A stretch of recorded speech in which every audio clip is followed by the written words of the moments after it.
Hello, creators. How are you guys? It's great to hang out with you again for another Video Creators podcast episode. Also, live stream this time. I have 4 creators with me here that I'm really excited for you to get to know, for you to meet. They have been working with us here at Video Creators through our 8-week growth process called Video Labs, and it's been so fun to see the results they've been getting, the growth that they've been having, as well as all the new skills that they're learning about what it takes to grow a channel, to reach more people, change their lives. And each of these people here have amazing stories of what they've been doing on YouTube, and I'm really excited for you to hear those stories. What we're going to do today is give you a whole bunch of tips, a whole bunch of ideas, things that these guys, these creators are using, that they're doing right now to grow their channels, to further grow their businesses and use their channels as a tool for the goals that they're trying to reach. And I think you're going to learn a ton from them. But I told them before getting into this, actually, that the reason we're live streaming this is because we actually want to spend a lot of time answering questions from those of you who are here in the live stream portion of this. Because I just spent 8 weeks with them trying to teach them not just like the right buttons to click on YouTube, and not just how to hack the algorithm and things. I mean, we did spend time talking about how the algorithm works, how to optimize your content for homepage and suggested and for search. And we talked about how to craft our content to better engage our viewers and for more watch time, and how to use our analytics to discover more opportunities for growth and optimizing our videos as well as our channel and all that. We spent a lot of time going through all that, but my whole goal was to teach them, here's how YouTube works. Here's how you should think about how YouTube works, so that you can create your own custom strategy for your channel. Not only just like right now, but also as YouTube continues to change and evolve and grow. Like, we're trying to set you up for a strategy for knowledge that you can use to continually improve your strategy, not just for today, but going forward for the foreseeable future. And so one of the ways we're going to test that is to let you guys who are here in the live chat ask your questions. I want you to put them here in the live chat that you have for these guys, and I'm gonna turn them loose, and I am gonna let them fight over your questions and grab the right one. And it'll be exciting to see how they can take things that they've never even considered before, things that are unique to your situation on YouTube, things that are maybe struggles and challenges that you're facing, and see how each of these guys here answer those questions and can figure out the right answer just based now on how they understand how YouTube works, and applying that then to problem solving and getting past roadblocks that they don't even have themselves, that they can help you guys with. So they are YouTube experts, and they're here to help you. So Albert laughs a little bit, but he underestimates himself. Just watch and see. This is going to be great. All right. Yeah, you guys in the chat, if you have questions, ask them here. I'm taking a little pause from this will be cut out of the podcast recording, but you guys here in the live stream, they're going to share their stuff, but I want you guys to, ask your questions, and we won't get to them right away, but we will be copying and pasting them from the chat into a document here so that we can get through as many of your questions here as possible in the time that we have. All right. So as you guys are doing that, we're going to jump in.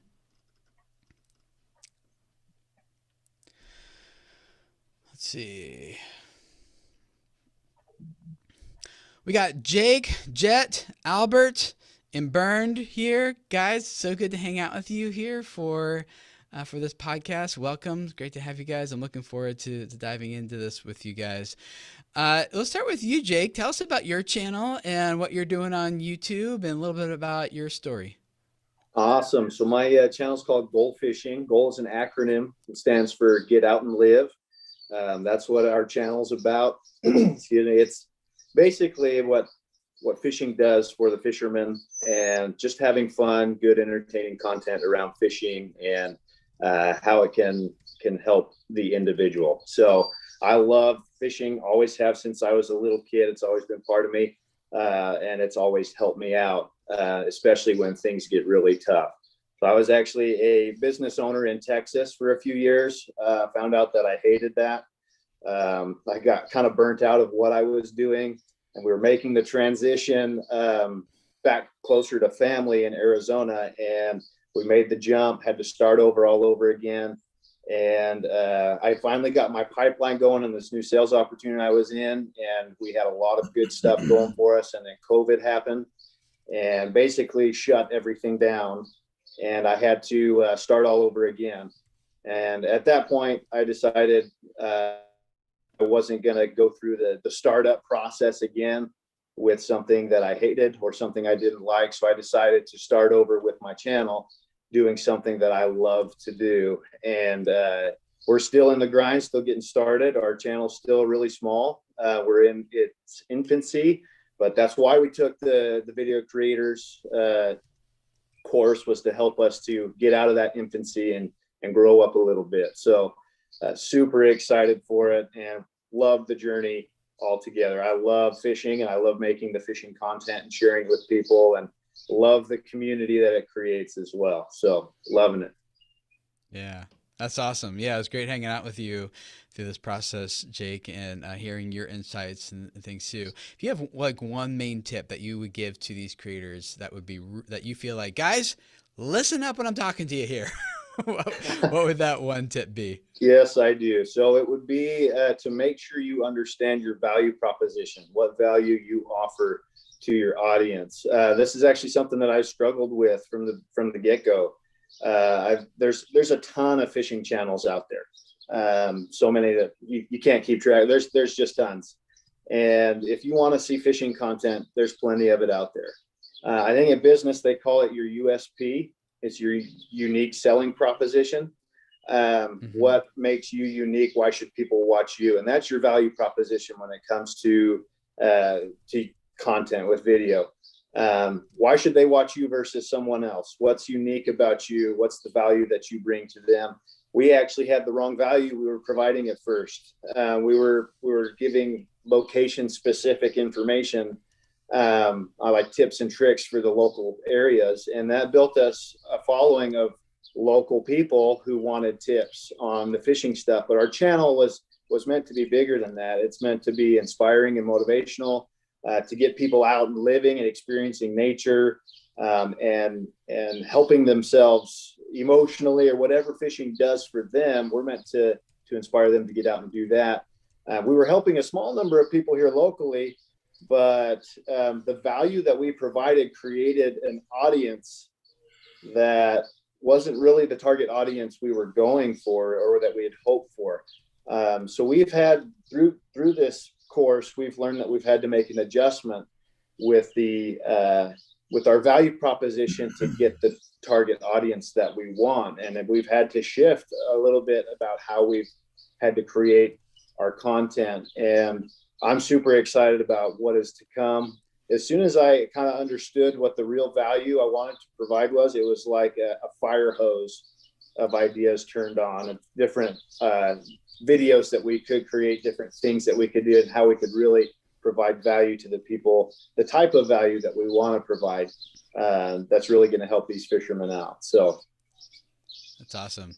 So when you really, what is the value of someone who is like, yeah, Tim and Jake, I've heard about this value proposition thing before. It sounds so old school, but for you, when you started diving into that and unlocking what your value proposition is, how does that impact actual channel growth? How does that impact, like, how is that a tool that actually helps us accomplish something on YouTube? What do I do with that, even if I figure it out? Like, for the non-believers, the people who are like just not convinced, what advice do you have for them? yeah, so that's what's going to set you aside from everybody else. If you're going to keep creating the content just like everybody else, you're going to be drowned out in this huge ocean of people. There's way more competition there. But if you can give someone a reason to like you, and that's going to be by selling your value proposition, by having something that's unique about you, something that gives them a reason to stick around and consume your content versus everybody else's. So as far as growth is concerned, we actually took a nosedive at first. And now we're seeing it come back up because we had to transition. Our current target audience was expecting the location specific information, and we kind of turned away from that when we got into video creators. And now, and we were also doing, excuse me, 2 videos a week, and we went down to 1. And now we're actually seeing our numbers are back up where they were, in just slightly better than before video creators, and they're growing, and we're just doing one video. We've seen a shift happen, and we're actually seeing that we're getting people outside, more people outside of our local area that are now starting to watch our channel. So the things are going in the right direction now that we're offering and a more clear on the value proposition that we offer. So yeah, it's important because people have so many options to watch on YouTube, and they need to quickly understand, who are you, what are you all about, why should I stick around? And even like when I do sessions with creators, I'm like, hey, why should someone subscribe to your channel? They're like, I don't know. Like, well, if you don't know, then the viewer certainly doesn't know. So it's really important that we clarify what this brand is all about. And it doesn't necessarily need to be about a thing that we teach or a thing that we do. It could be around a creed, a belief that we hold, which is what the strongest communities revolve around, actually. It could revolve around like this bigger why. Like, it's not just about teaching finance, but it's helping you discover freedom, right? Like it's about what the main thing is this viewer actually wants. So yeah, really, really important. Got a couple people in the chat talking about you, Jake. They're like, Buick Outdoors. Oh, I lost it. It went by too fast. Said, it's nice seeing an outdoor channel getting some traction for once. Good job, guys. Maybe I'll run into you on the water someday. So look for Buick Outdoors. That'd be fun. But I want to have a follow-up question for you from the chat, Jake. I think people maybe hear this value prop thing. They're like, okay, yeah, I get it. But the Everything Studio says, what is a unique value proposition for a tech channel? Or we could apply it to like, I'm just a family vlogging channel, or I'm a gaming channel, or I am a cooking channel, or like whatever the case may be. Do you have any advice for how someone should go about discovering or finding out what that unique value proposition is for their channel when they think, I'm just a blank channel? Yeah, so I went through that same exact struggle. I'm just a fishing channel. Why should someone subscribe to my stuff? It's just like everyone else's fishing stuff. My personality is different. That might be a reason why someone might stick around, but that's, the only reason. And then I also gave location specific stuff back then, which was a reason for people to stick around. But other than that, there wasn't much of a reason. So as far as the tech or any of them, be okay with taking your time to figure it out and really dive into it. Figure out what it is that you and your specific personality and things that that only you can provide, and figure out what that is and how you can put that into your content. Like you said, Tim, it could be a creed, something you believe. Why is tech important to you specifically? How has it improved your life? How can it improve the lives of others? How do you think differently about tech than other people? Try and find things that are unique to yourself, and try to put that into your content and see how it might change things. For me, with my value proposition, it went from very like nitty gritty specific stuff to more like, how can we improve the lives of the people through fishing content? It's not about the fish. It's not about catching fish. It's about the fishermen and how we can improve their lives. And there's so many options for me to do that with fishing. So many opportunities, so many different analogies that can help improve people's lives through fishing content. So that's not something you would typically see on a fishing channel. They're talking about how it can improve my life outside of fishing.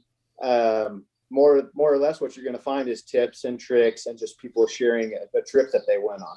But if I can take that and turn it and make it more personal for each person that's there and teach them principles that apply outside of fishing for life, then that might be a reason for someone to watch my entertaining content.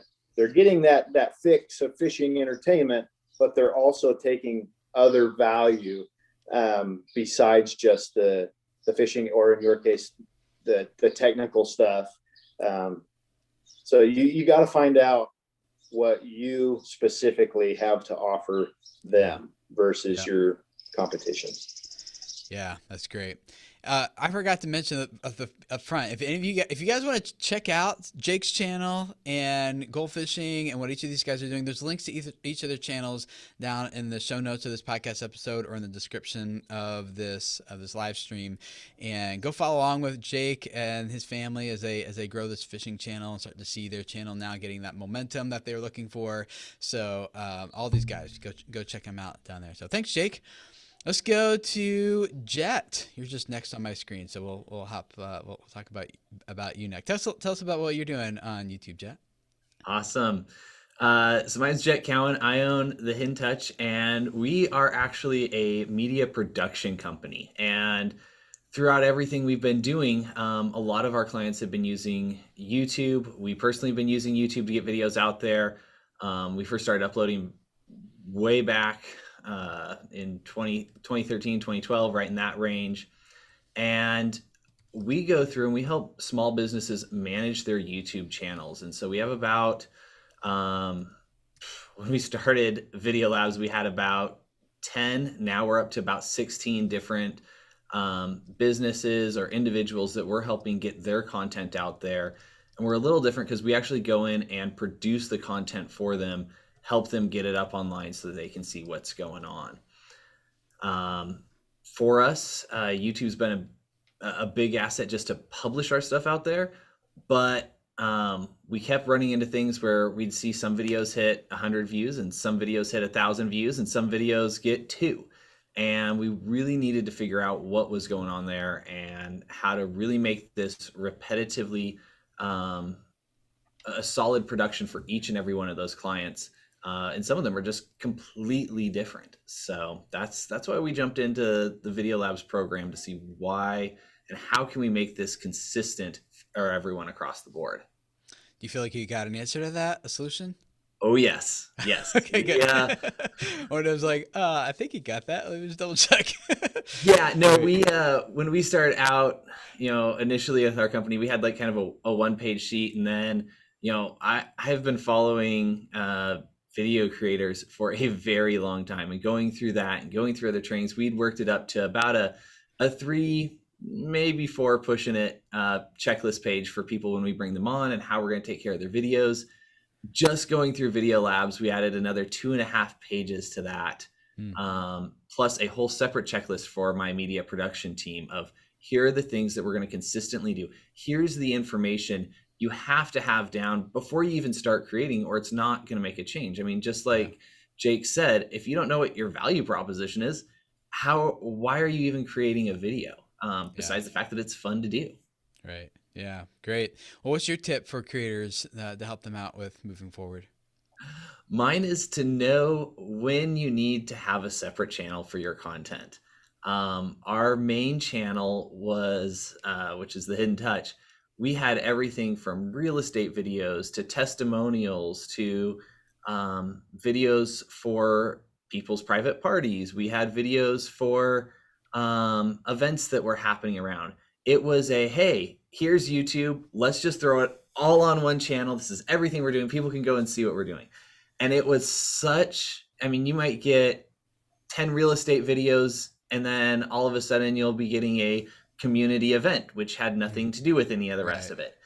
And so one of the things that was huge that I learned is, when is it time to actually create a separate channel? And for our business, we have a new product called VizHooks, which is all designed about helping small business owners actually create images that hook their clients to interact with their business. And so we stopped going through all this stuff and said, it is time to create a new channel. This is a completely different target audience. It's a completely different subject, and it all needs to be concise and succinct. And so that is one thing that we've done. We also worked with some of our clients to create a separate channel for them, because they were putting both content that was just completely in Spanish and English all in the same channel. So you never knew what language video was going to pop up next. Yeah. And so for them, we came in and started a whole new channel with just all of the Spanish content on one, all the English content on the other.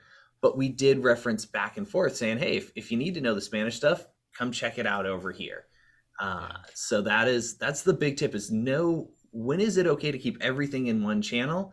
And when is it time to actually go ahead and separate it out and create a secondary one? Is there a Because it's a guiding lot of work to do a principle? secondary. Oh, sorry. Is there a guiding principle that you would suggest that someone considers who's trying to answer that question? Yeah, it's when is what is first your primary channel? What is it trying to achieve? You need to know that first, and you need to know who your audience is in there.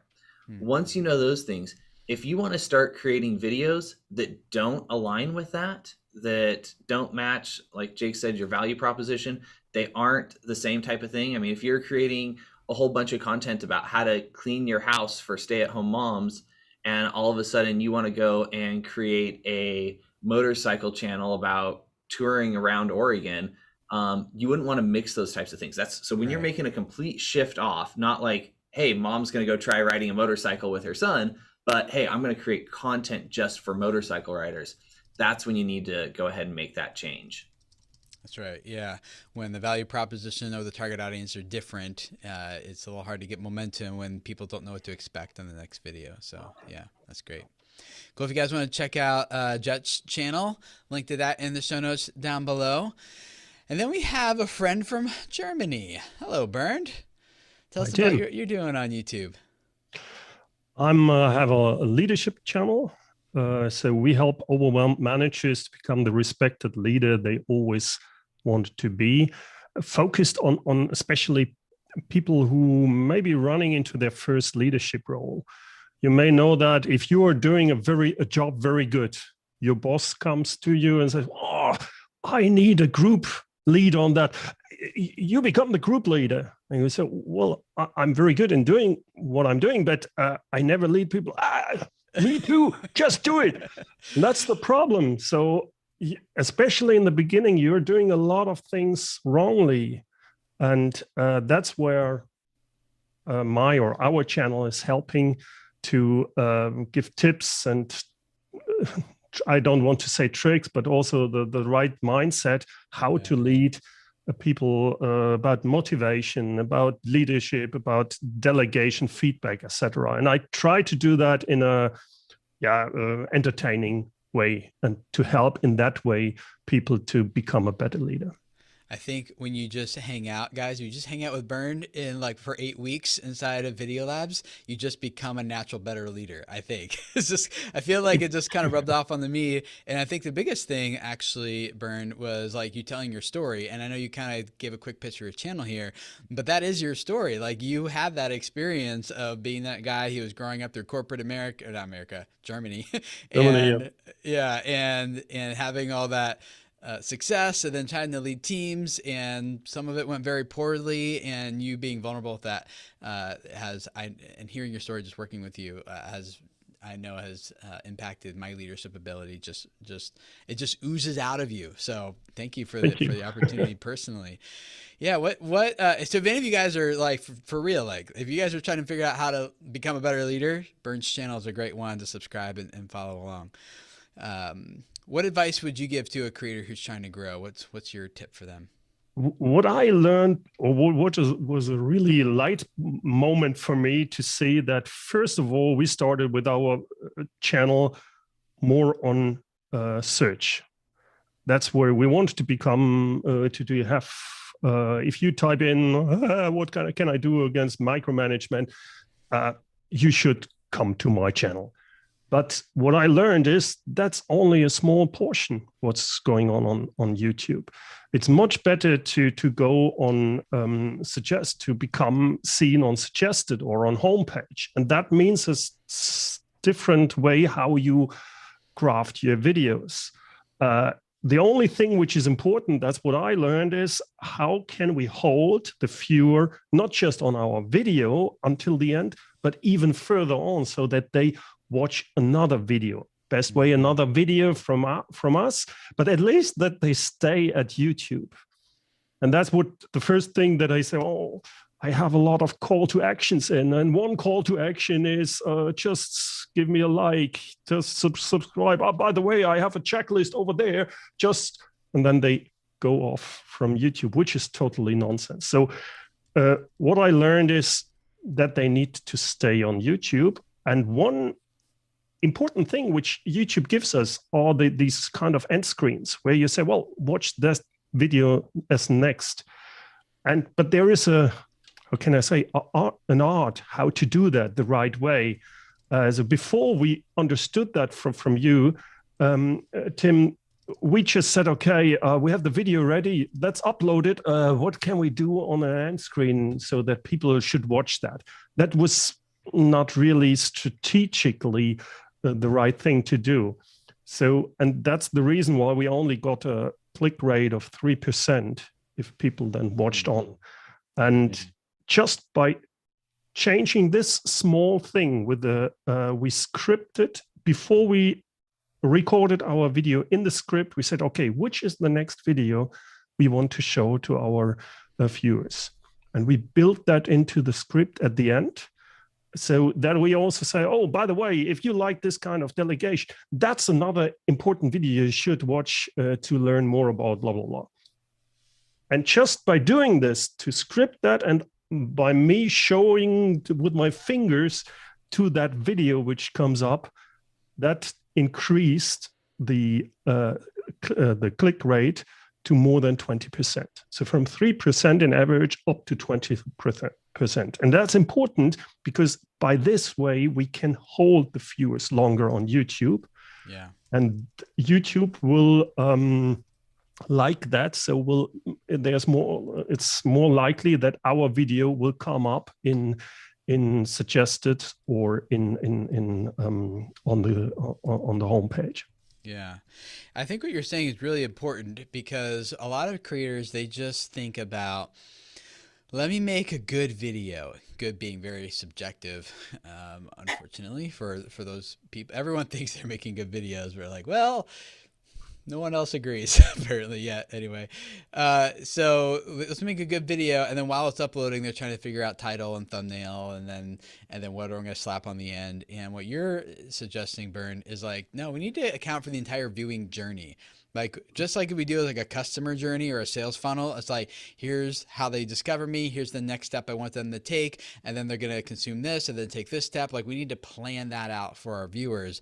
What's the title thumbnail going to be, and plan that out before we hit record. And then what's the content, what's going to hook their attention and hold their attention? How do we capture attention so that they get to the end? And then what action do we want them to take next? And that is a very, very important part of the growth process on YouTube. So I think it's really, I'm really glad that you brought that up. Was that a difficult shift for you guys to make, or you're like, does it change anything about how you're producing your content? Or absolutely. What's the biggest shift that you would? The biggest shift is right now that we also think about, okay, how is that, like you said, the journey? So what's about the thumbnail, for example? We want to have the thumbnail ready before we even record the video, to put more time into things like the thumbnail and about the end screen. That was a big change because everything is into the direction we want to have the viewer up to the end and even watching another video. And that also means in between, there's only one call to action. Watch the next video. There's no, do this, do that. No. Just watch the next video. Yeah, that's at least if we want to have a discoverable video, that's most important for us right now. And that's changing. And the great thing is that YouTube analytics, they measure that entire journey for you. So it's not just guesswork. And in Video Labs, we do spend a few weeks talking about that. It's like, here's how you use the data to track this journey in terms of like impressions, to click-through rates, to audience retention and watch time, to end screen click-through rates, to playlists and viewing sessions and all that stuff. So it's not like guesswork. We can absolutely see what's happening at each step along the journey. So that's great. That's especially something which only YouTube provides you with. I'm doing also podcasting or other things. You never get in any other channel such a lot of data available, which is good on the one side, but which can also be tough on the other side. If you believe your video is great and the audience retention is going down, data is not, you can't fight with data. It's true. Yeah. Cool. Yeah. We have a couple questions popping up in the chat that we're going to hit in a little bit. But they're all kind of revolving around this thing that you mentioned, Bern, which is okay, but how do you actually get on the homepage and suggested and all that? So you guys are asking that. Hold on a second. We'll get to those questions here in just a second. Before we do that, we want to hear from Albert from Imperfect Paintings, not from Germany, from Netherlands. So great to have you, Albert. Tell us a little bit about your channel and what you're doing on YouTube. I started painting in my 40s, and I didn't paint at all. But I was missing something in my life. I was happily married, nice kids and whatever, but I wasn't happy. And a friend recommended making art. So I went to an art school where they advertised painting experience is not necessary. And I wanted to prove them wrong. And I failed. It was really amazing to start painting, and because everything I painted was relatable to my life, and I learned so much from painting.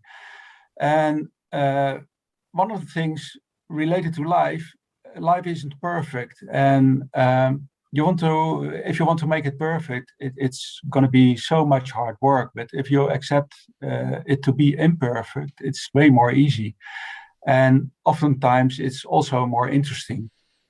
And that's the same for the paintings. If you try to make it perfect, you work on it for weeks, and sometimes you kill your own paintings and stop painting and look what you do. So for me, the most important part is what I say. I inspire you to embrace the magic of making art, because the magic isn't so much what you paint, but what is happening along the way. So if you have a blank canvas and you put some paint on it, you can try to build the picture that you had in your head and fail. But you can also look at what did you make, and how can you go to the next step and the next step and the next step, and that's a process of painting, and it's so much more easy, or so much more interesting. But you also have to accept all your imperfections and things you can't do. And by making it, you see, oh, I'm not good in color. Okay, learn about color. Or I can't draw a straight line. No matter, learn it. Or maybe a straight line wasn't that interesting to make at all. So look at art, look at yourself, look at your surroundings. What can inspire you? And life is so interesting. That's great. I really loved watching some of your videos because they were, you did a good job telling a story. Even though I'm not a painter, when you told the story about the painting you're making, I was like, oh my gosh, I want that painting on my wall. And I think a couple of us in the video lab session were like, Albert, can we buy that? And you're like, no, I got rid of that. I painted white over top of it to make something else. I was like, so yeah. I really love the stories that you're telling. Yeah, it just didn't feel right for me, so I have to change my painting. So yeah. Well, what's your tip for creators who are trying to grow? What's the main thing you would recommend for them? The main thing is to be authentic, be you. Make your paintings, and somebody else can judge they are imperfect. But if they are perfect for you because you're happy with it, so love it. So don't paint to express and not to impress. So keep it to yourself. You can share your paintings, but ignore other people's opinion, and just go your own road. If you want to take a hard left, take a hard left and see what will happen. And that's way more interesting. But be authentic, be you, and embrace your imperfections. There's so many songs and movies about it. Love your perfect imperfections. And that's what I emphasize. And people find it inspiring because it's often very hard to make a beautiful painting, or what is beautiful. It's in other people's opinion. Yeah. So I love what you're saying, because a lot of YouTube creators face this too, which which is you're talking about painting and art, but for a YouTube creator, it's our video is our art. It's the Yeah. thing we're creating to express ourselves. And what a lot of creators do is they are trying to do the opposite, not in an inauthentic way, but more of a like, well, what do I just need to do to get more views? And what topics do I just need to cover? And what keywords do I need to place where? And, oh, I did this one video that worked really well. Let me keep making that type of, and they're kind of just chasing viewers, like whatever happens to be working in the moment, as opposed to building a sustainable brand and a channel on YouTube that can continue to attract the right person and grow in the long run. So instead of just chasing like a temporary short term, here's a quick burst of views here, burst of views there, by chasing whatever anyone else wants, you're saying, no, do what you want. Like, make the channel that you're proud of, the content you're proud of, and have some of these good principles like Jake talked about, a good value proposition, understanding your target audiences, and end up attracting the right person, and make it a self-fulfilling prophecy as opposed to this elusive thing that you can just never grasp. So I think that's really good. I love that, Albert. And the chat thinks so too. So Great. Great. Well, let's get into some of your questions. We've got a whole lot of them. And a lot of these are really, really, really good. Let's start at the very top here, and we might kind of make these more of like a rapid fire session because we got a lot of good ones here. So a question that Jay the technologist asked, Ace Suggs asked, as well as Life with Durr, is basically like, I'm trying to get more subscribers, I'm trying to get more viewers on my channel. I'm summarizing all their questions together. And I know you guys have kind of given some tips about that already here. Did anything else come to mind for any of you guys of like, hey, here's one more thing you need to consider if you're trying to grow your channel, more subs, more views, more whatever, to consider. Anything else come to mind for you guys that we didn't hit? Yeah, I would like to jump in. It's an extension of what I just told, or expansion, or how do you call it in English? It's not my mother tongue. You're doing fine. That's also an imperfection that you can build on. People like my accent. I sound like a New Yorker. So, but if you want to get more subscribers, you have to make it personal. So if I look at YouTube, there are a ton of painting channels, and almost all of them make better paintings than I do. But I like what I do, and it's like how do you call it, the Diabolo thing with a funnel, but upside down also. Mm-hmm. So you go into the funnel, and you get almost squeezed together, but after you get to the small part, you find a new world. So at first the numbers can go down, but when you are doing what you love, because that's the only thing you can sustain in the long run, you will find people, you give people a time to find you, and just continue and be you, and show your authentic self, and they will come to you. So I have my better month and lesser months, but on an average, a few hundred subscribers every month. But when I do things differently, and I do it more like I love to do, I get more subscribers. So don't be the technical guy who has perfect videos or whatever, but name on the technical part that you want to promote or show what it means to you. What do you value in it? Not what everybody else says, but why did you buy it? So why did I make this painting? And why don't I make that painting? And when you're clear on that, show the left and the right options. People see, oh, this is interesting. Oh, I want to know more. And so they come. One thing I'd add to that, Tim, is that you and I share some different purposes or whys for our businesses being there. And for us, we want to help you show your story to those who matter. And one of the things on YouTube that's really important is, yes, there may be videos that have 1 billion views. There may be channels that have 50 million subscribers.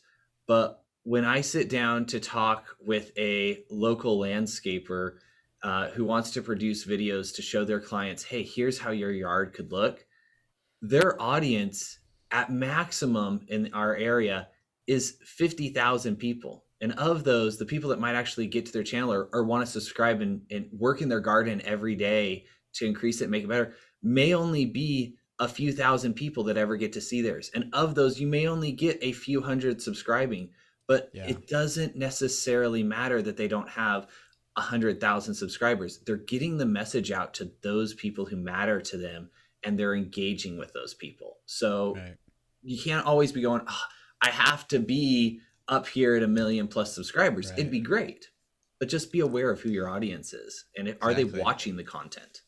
Like my audience is that, like, there might be 1 million total creators in the world who speak English, right? So I'd have to get 100% market penetration to get to 1 million subscribers who are those next level established creators. Yeah, it's good. What helped me a lot to understand from you is that what is the goal of YouTube?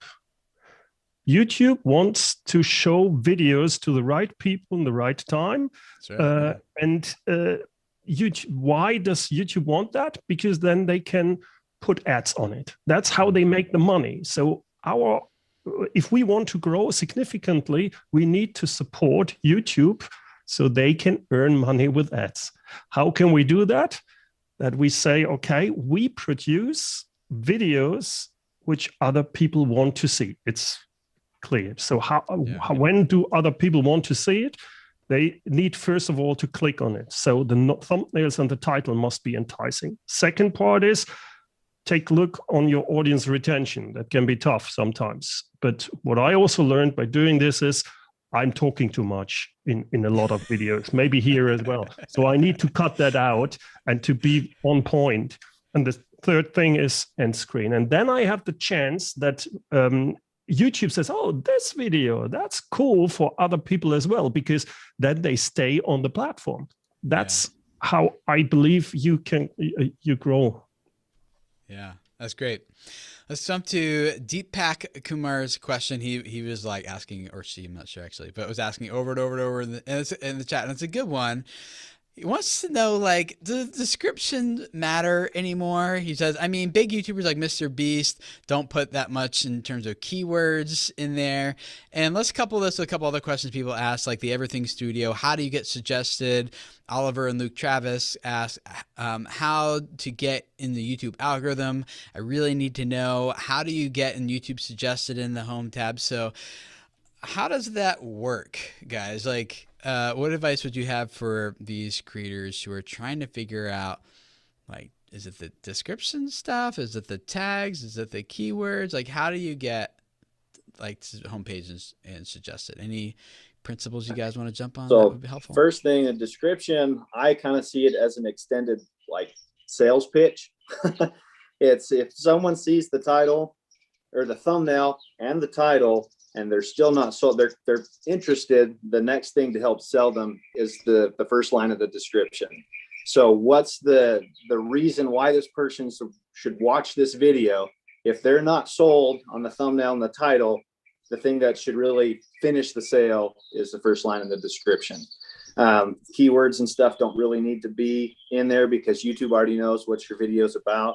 So that's not as important nowadays. So it doesn't really matter. As far as getting suggested more, it kind of goes with what Bernd said. It's kind of a whole picture. It's not just one little thing that's going to solve all. You got to create the content that YouTube, like, that people watch all the way through and stay engaged with, and then want to watch more and stay engaged on YouTube. And if you can keep people on YouTube longer, YouTube's going to suggest it more. So you have to have the whole picture of your video and what your video is going to do. What's your thumbnail going to be? What's the title going to be? How do you keep the people engaged all the way through and provide that value, and then make it personal for the person that you want to subscribe? So why should they subscribe to your channel versus someone else? It's usually because you provide personal value to them or a connection to them. And then how can you sell the next video at the end? How can you get them to move from one video to the next and keep them on the YouTube platform? You got to have the whole picture in place if you want to get suggested, and you have to get really good at understanding the journey and executing that journey well so that YouTube wants to share. That's right. You want to add to that? Yeah, I would say remember that, parts of YouTube, everybody used to go in and go, okay, what are my keywords? What's all the metadata that's going on in there? Google's gotten so good at figuring that out because they realize that anybody can type in whatever word they want to try and get the computer to think it's about this video. They've changed their AI systems to really know what's going on. In fact, Tim, you got a link to some of your videos on those about the AI system. But write for a human. It's as simple as that. If you sit down and go to read it and you lose your attention after the first few words, no one else is going to keep their attention. It's got to be done for a human. It's there to let you know the additional information that's being talked about in the video. And if YouTube has a spot for it, keep your information in there. Keep it consistent as you go throughout everything, and write it for a human. Yeah, it's about creating that intrigue, that tension, that if my target audience just saw this, would they click on it? And if the answer is yes to enough people, well, guess what? YouTube keeps pushing that. It gets in front of the homepage. Someone watches a few of your videos, they leave, and a couple days later come back, like you're on the homepage for them. So doing what Bernd is talking about, getting people to watch one video and then another video and another video, increases the likelihood that you'll have videos on the homepage. It's not about because you got a right tag in the right place. But if you get to the homepage, it's really amazing. That's where we see the most explosive growth, is like when videos are just being put in front of the right person at the right time. And you do that by getting them to engage. So it's a little less about keywords and a little bit more about sparking curiosity that just gets people to go from one video to the next. Sewing machine repair guy. I want to jump into this question with you guys because so a lot of these questions are like, can you give me information about this thing? But this guy is more like, I have a specific roadblock that I need to figure out how to think through. Okay. So he says, I'm retiring soon from my day job and will have more time to dedicate to my YouTube channel. Where should I focus my extra time with regards to my YouTube channel? So retiring, having this extra time, what would you recommend? Create more content and do it regularly. The more content that you're going to get out there, whether you decide to publish those videos or not, spend the time in front of the camera to get really natural and learn what's going on. So if you're spending time creating the content, and then look at your comments and your analytics to see where are people thinking you're doing your best and work on improving those areas. That's what I would do, is get more time in front of that camera so it becomes more natural talking with people. And I would like to add, it's so important if I understand that correctly, you are now switching, be very clear what's your target audience. And make that very clear what you want to do with your channel, whom to help, or what is it all about. Because if you don't have that and you do a lot of videos and you're all over the place, it will not work. But if you're in the niche, which is your niche, and then go like Jet said, I think that then makes sense. Yeah, and it's also if you want to put more time into it, make sure you love it. You love what you do. If you love what you do and you're crazy about it, everybody will love you. It's very strange, but it's like it is. If you're enthusiast, it comes across in your video and people like it, and that also helps. But yeah, you have also the two sides of the option. Should you go for quality or quantity? And if you have some time at hand because you're retired, you could try to go for what Jet said, make quantity. And by making quantity and looking at your analytics of your YouTube channel, you'll find what helps to build better quality. And it's a on and on game. They're paired together.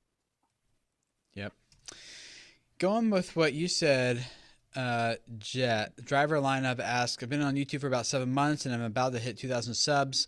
Been doing daily vlogs. I'm wondering if YouTube stats rewarding that kind of consistency at some point.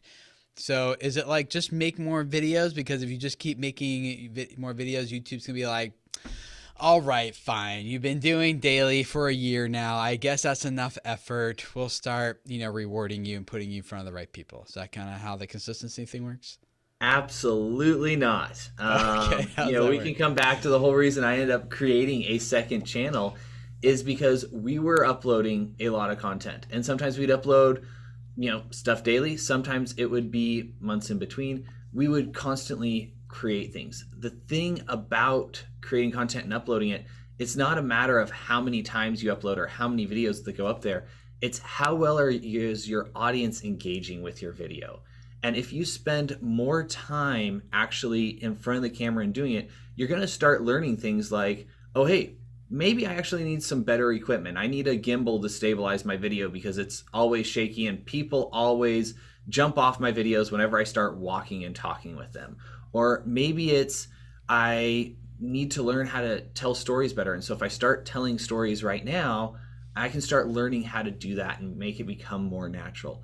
What happens when you start creating more and more content is that you get to the point where it becomes natural. You're finding all of your little bugs, the things that are wrong. And if you start correcting those, instead of just going, oh, that doesn't matter, I don't need to worry about that.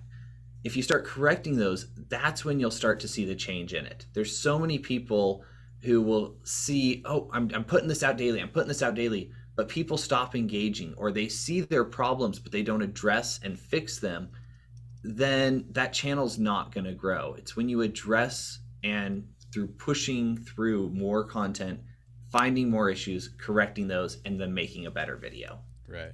So it's like getting your reps in. It's the more reps you get in, the more practice you have. And sometimes then the better you improve. But the other thing that will help your channel grow. But the other thing that can happen, I hear this a lot, are creators who are like, I'm getting my reps in, but they're doing the reps wrong every single time. And they're doing it like they're not gaining momentum because they're just doing the same mistakes over and over and over again. It doesn't matter how often you publish, what your consistency is, if like it's just always not performing well. So I would say that if you worked on this for a while and you're like, I should be seeing more results than you are right now, like it's time to change some things up and try something new, not just keep repeating the same limiting patterns over and over again. So good. All right, let's do like one or two more here, and we're gonna wrap up. There's so many good ones though.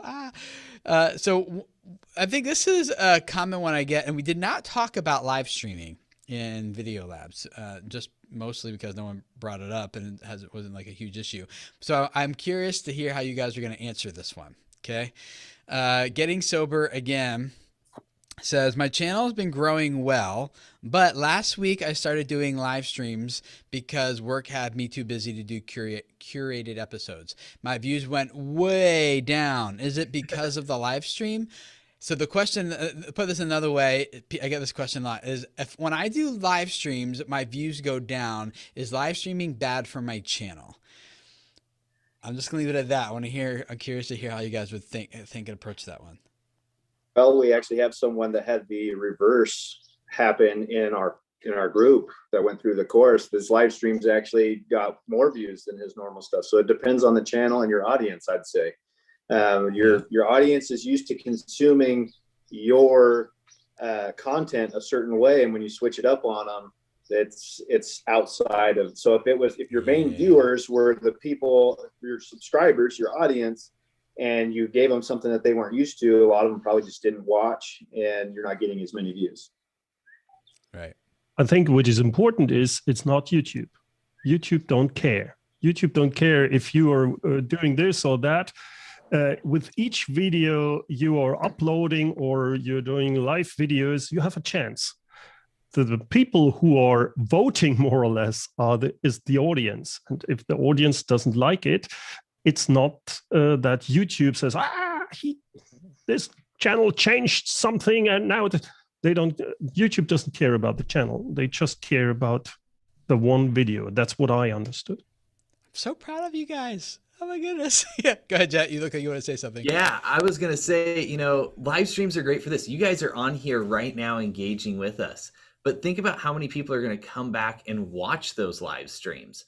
Your curated content, the stuff that you're going through and making, I don't know whether you're making 3-minute videos or 50-minute videos, but they're looking at that. The live streams are great for that interaction and building your community, you know, really getting out. We can see the comments that you guys are putting right now and talk back with you, as where the other stuff isn't there. So notice that, like Jake said, you kind of flipped on your audience everything that you were doing, and that's why you're seeing it, because they're like, oh, I don't have time for a live stream, or I'm not here right now. So keep that up. Yeah. Yeah, it's a difference in value of what people expect. So they get live streams and they don't want that, or the value is very different. Like the live stream, the value is like you guys who are here asking questions that I can't keep up with and have so many I want to do, but we're running out of time, is that like you're getting the value of being here, but the replay value of this is significantly lower because the live interaction is gone. And so sometimes, depending on what you're doing in your live stream, like if you're doing like an Olympic workout, an Olympic athlete who does a workout with me live, like that has tremendous replay value and can continue to perform well for a long time. But if it's just like an interaction with your audience, Q&A, like the replay value of that is significantly lower. So it's the live streaming is a specific tool for a specific thing. I think it's great the way most people use it. It makes it great for like building your audience and your community that of your existing audience that you have. And strengthening those relationships. But it doesn't mean there's something wrong with it just because it doesn't perform well as other produced content. It just means like it has a specific tool. So just like you don't go up on your roof to try to drive nails and do new shingles with a garden rake, like, and you wouldn't try to rake your leaves with a hammer. It doesn't mean there's something wrong with those tools, or just the wrong thing for the wrong job. So I think that's what really important to come to YouTube with live streaming. All right, I want to do two more things here, guys. And I keep saying that, but you guys keep asking better ones in the chat. But I want to do this one, and then I'm going to wrap it up with some tips some people are asking for. But here's another one. This is like how do you think about, how do you approach this question? Because again, it's not something that we necessarily discuss in Video Labs. Miriam AM asks, I've compared a few similar channels, and I can't understand why two very similar channels can get drastically different views and followers.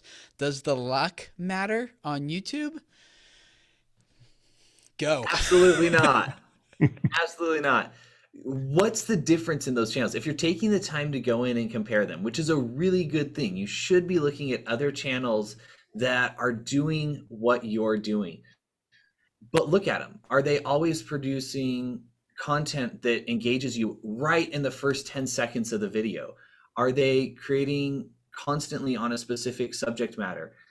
Look at how their videos are crafted, because you'll probably see a difference in the amount of engagement that you feel as a viewer in it and how long you're willing to stay on that video. YouTube's watching the backside of everything, giving them data. And unfortunately, we don't have their analytic data to look at, but go through it and try and figure that out on your own. See what's going on the first 10 seconds of this video and this one. What about at the ending of these videos? How is the content engaging for you? Look at those types of things to really figure out why you might be seeing a difference in views and subscribers. I would like to add here, look on the thumbnails and the titles. Yeah. That's what we also learned from what we are doing, because our audience retention is not too bad, but we are not growing that significantly. And my proposal right now, or my belief, is we need to change our thumbnails. We made, for example, the mistake that we said, that's a title, the 5 tips how to do feedback. And then a thumbnail with just my face on it, boring. And then the 5 tips how to give feedback. It doesn't work. And I think people don't click for your face burned. No, they don't like my face. They especially don't like that I have the same title in the thumbnail like in the title. Things like that matter a lot. Yeah. It reminds me of the 80-20 principle. There's probably at least a 20% difference in the videos that you're comparing. And the one that's performing better, they've spent a greater amount of time on that extra 20% that's giving them 80% more of the results. They've fine-tuned those areas just a little bit better than the other ones. So YouTube is pushing it out more because people are engaging with it better. Yeah, I get this question a lot in consultations. People are like, my channel is here, but that channel is there, and I can't, like, their videos are just a poor webcam in their basement, super grainy, and they don't even edit their videos. Why are they getting millions of views and I'm getting like 24 views? Like, what the heck?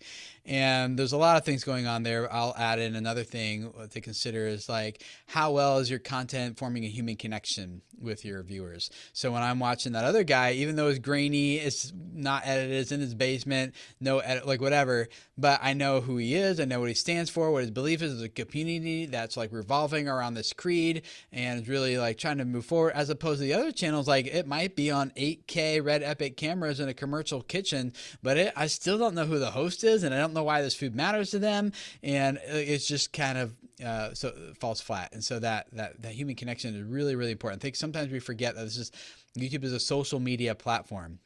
And sometimes it's more about conversation than presentation. Not all the time, but more often than not, like we forget that.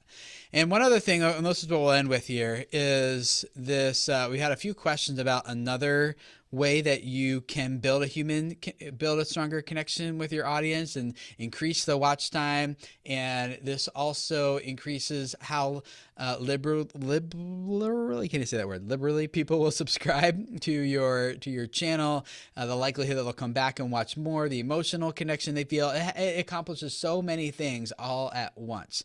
And that is storytelling. We have Clemetria who asked, do you guys have any tips on storytelling and how to make suspense and how to know what the viewer wants? And then again, Sewing Machine Repair Guy asked, what are some tips to include storytelling in a topic that does not easily translate to a story? So let's go back to tip zone again. And you guys spent several weeks learning about storytelling and as a part of Video Labs and using that as a tool to better capture and hold people's attention.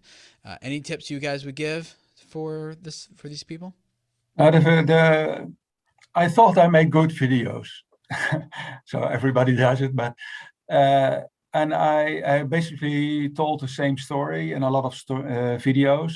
And what I learned is that to make it more interesting, instead of A, B, C, D, start with C for a while, and C, B comes after, then A, and then D, and hustle around. And if you read any book, I read a lot of books. I've been a librarian for 25 years, so I know. But take any book from the shelves, any novel or whatever, Roman, interesting book, and read the first page. What grabs your attention, and why do you want to flip the page and continue reading? And it's the same for videos. If you have an interesting hook at the beginning, so if I tell you why you should watch my video, it's not so interesting, but I show something, what I do, and it looks mysterious and say, huh, what he's doing, and you want to dive in your screen, and that's what you have to do. And we learned a few formats, and one of my videos was a kind of personal one, and it got instead of the 10 comments, I got 70 very personal comments about how people connected to my video. And the funny thing is, I got only 12 or 15 extra subscribers from the video, but I see their names popping up in the comments, and they become regular ones, and I love that. And just because I told the story. Yeah, and you keep doing that over and over and over again. That's going to build momentum over time. Yes. For sure. Yeah. Any other tips? I would say, for Sewing Machine Repair Guy, a sewing machine has so much value to it for the person who's using it. What's the story? Well, maybe it's napkins that were made for a wedding. Maybe it's somebody's teaching their child for the first time how to sew, and they can't figure out why does the thread keep getting caught in some part of it. You can look at it and position yourself in the story in a couple of ways. You can be the hero who comes in and saves the day. You could be the guide who comes in and helps the viewer get to the point in their story where they want to be. They want to sew with their child, but the machine keeps breaking, and you are able to come in and go, hey, try these steps. And if you see these, use those ideas, use this, sit down, write down, what are possibilities if a sewing machine breaks, or You know, if you're a drone channel, what's going on with a drone that why do people need to fly that? If you're a fishing channel, you know, like for Jake, how is, he said in the beginning of this, they want to improve life. Well, that's a story right there. And there's so many ways that you can do it. Take the time to sit down and imagine what are the problems out there, and either how can you help people get through them, or how can people watch you get through those problems yourselves and come out better on the other side. Yeah, and it's not about winning the lottery. It's about the normal things, how you cope with day-to-day things, and make it personal again, and don't go for strange stories. It's in your. Yeah. I think that's very important, especially for people who say, well, I have a technical thing. I give tips on how to do this or how to do that. And especially for this, it is important to bring emotions in. So why is it important? And to help the viewer to see what it means if you build a new desk or something like that. It's not just put this together and this, but what's in it for the guy who just built that kind of desk? What's emotion is in it? And very often it's also that you say, well, that's the problem. Oh, the guy is very depressed because his older desk is not working at all. And now he's doing some kind of transformation or some kind of change. And to bring the emotion in there, if it's the own emotions or the emotions of the hero you put into your story, I think that makes a connection to most of the people. Yeah, it's just what you guys are saying. It's not focusing on what the tip is; it's focusing on what the story is. And now I think about it, we're probably going to take the story behind the tip. Here in this episode. Yeah, but it's like that. What people really want is to, and the sewing maybe is to sew that special quilt, but they can't because they have this problem with their sewing machine, and setting up that story. And we're not talking like major motion picture film here. We're talking like maybe a sentence or two, you know, just enough to get people to feel something and be like, ah, and now they're into the how to repair the sewing machine. Being for us, like here, is like you guys want to grow your YouTube channels and reach more people and change their lives and grow your businesses while doing all of that. And we're hopefully providing information that does that. But I'm looking forward. I just hired a producer a few weeks ago, and she's doing a phenomenal job at taking what we would normally just do as a how-to talking head video and turning him into some pretty cool stories. So I'm excited to finally dive into this more ourselves, like rather than just being the car mechanic. He helps works on other people's cars all day and drives a clunky car himself. You know, this is going to be really, really exciting. I'm excited to see what comes out of all this for us as well. So I'm going to break another one of my own rules, which is 2 call to actions. One is to go down and check out all these guys. I know some of you guys in the chat already have. And yeah, so check out their channels, follow along with their stories as they continue to grow. Jet just started this channel, brand new. I think he got 1 subscriber right now, so you can be one of those people who like one day says, "I knew him when," right? 110 subscribers. So and leadership with Bern, and the really good stories about painting with Albert and fishing stuff with Jake. You guys want to hear those stories about fishing, bringing him and his family together, things that'd be awesome. So go check them out. And the second thing is, if you guys are interested in going through Video Labs with us, and the next one starts with me here in a few weeks. So you can go to videocreators.com/videolabs and see what our upcoming sessions are. Pick the one that makes the most sense for you. Learn more information about what we're covering, what we're doing, what the process looks like, and just see if it's right for you or not. But we would love to work with you if you check it out and think that it is. We spent 8 weeks just diving through this growth process, and it's a lot of work. So I'll tell you that up front. These guys are like nodding their heads. It's a lot of work, yes. But it's at least you're doing work that you know is like the right work done the right way with the right guidance in the right order, and that is what that's what leads to growth and the type of momentum that a train builds over time. That just becomes called Unstoppable. So thank you, each of you guys who are here, Bern, Jet, Jake, and Albert, for giving me the opportunity to do that with you guys over the past 8 weeks. It's been really fun, not just seeing you guys grow, but also getting to know you guys as creators, as people, and building relationships with you guys in our meetings each time, hearing your goals, your dreams, your stories, and what you're trying to accomplish. And I really do appreciate the opportunity that you guys gave to me. And hopefully, I'm looking forward to working with those of you who are listening to this as well. So videocreators.com/videolabs. Go check it out. And we will see you guys again next week for another Video Creators Podcast episode. See you guys then.